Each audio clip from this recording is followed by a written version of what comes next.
খুচখাচ সমস্যায় পড়লেই জ্যোতিষের কাছে চলে যাচ্ছেন, শেকড় বাকড় নিচ্ছেন, পাথর, ইট, বালি, সিমেন্ট নিচ্ছেন, হাজার হাজার টাকা খরচা করছেন। কিন্তু বুকে হাত দিয়ে বলুন তো, কোন জ্যোতিষী আপনার কোন সমস্যাটা এক্স্যাক্টলি সমাধান করে দিয়েছে? যদি জ্যোতিষী আপনার সমস্যার সমাধান করে দিতে পারে, তাহলে একবার না, হাজারবার জ্যোতিষের কাছে যান। আপনার বিশ্বাস ভঙ্গ করতে আমি আসিনি। আর বুকে হাত দিয়ে বলুন, যদি আপনার কোনো সমস্যার সমাধান না হয়ে থাকে, তাহলে ওসব জ্যোতিষ-ফোতিষের ছায়াও মাড়াবেন না। ওরা কিচ্ছু করতে পারে না। নিজেদের পেছনে কত প্রবলেম আছে, সামনে কি অপেক্ষা করে আছে, সে বলার ক্ষমতা নেই। উনি আপনার কুষ্টি বিচার করে দিচ্ছে।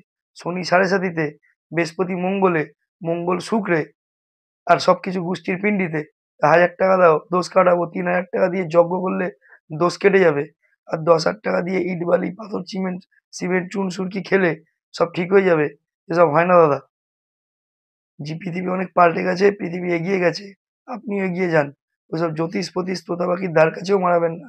যদি আমার কথা শুনতে খারাপ লাগে, শুনবেন না। আর ভালো লাগলে অবশ্যই সাবস্ক্রাইব করে আমার পাশে থাকুন। সবাই ভালো থাকুন। ধন্যবাদ।